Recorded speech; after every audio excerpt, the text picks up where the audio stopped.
Мындай алыс барбадык. Борбордон эле четинде жайгашкан бир адыр тоолорго келсек, бул жерде деле көп чөптүн түрү бар сыяктуу. Сиздин көзүңүз менен караганда ушул жерде канча пайдалуу дары чөптөр турат азыр? Биздин өлкө ушундай дары чөптөргө жаратылыштын кооздугу боюнча эң дүйнөбүз боюнча бир топ өлкөлөрдөн алдыда турат деп мен эсептейм да. Анан ушул мен айтып кетер элем, мына азыр биз ушу Бишкектин үстүндөгү кой таштын үстүндө эле турабыз да. Ал эми мындан башка тете тоолуу райондордо Саркамыш, Токтогул, Чаткал, Кемин, Ат башы райондорунда тоолуу райондорго барсак, анда укмуштай. Мен айтар элем да, бир жылдарда мындан бир 15 жылдар мурун биз Саркамыш айылынан 1 квадрат метрди чөбүн эрикпей тергенде ошондо 300 чөптүн түрү болгон эле да. 1 квадрат. Ошонун бир 25-30су мен билген дары чөптөр болуп эсептелди да. Бизге ушул айттыңыз эле 1 метр квадрат жерден мен сиздерге бир топ чөптүн түрүн таап бере алам деп. 200ге жакын.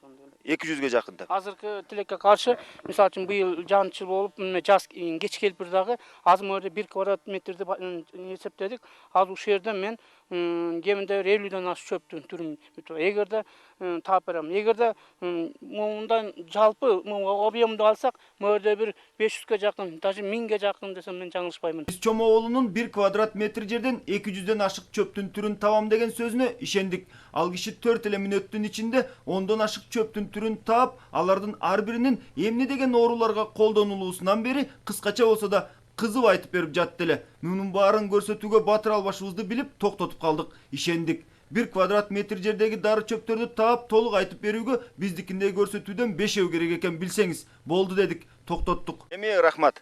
Эми ошондо эми ал тиги бир канча километр жерден же гектар жерден канча деген дары чөптөр бар. Бизден ушу өлкөбүздүн эң дүйнөбүз боюнча дары чөпкө бай жер деп эсептелет. Мына азыр деле карап турсаңыз, ушул азыр турган жерибизде 7-8 чөптүн түрү турат. Мен пайдаланып аткан элге мен таанып алган канча чөптөрдүн түрү бар дейсиз. Мынакей азыр айтып келсем, мына сарчай чөп турат, могуреки жалтылдап кастаңдай турат, шальфей турат, ошондой эле чатыраш турат.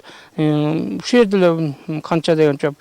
Мен аябай кубанам да, айтып кетер элем да, Кыргызстанда бул эл журтуна ушундай кооз жердеги дары чөптөрдү тебелеп тепсебей, ушуну пайдалана билсек деп эсептейт элем да.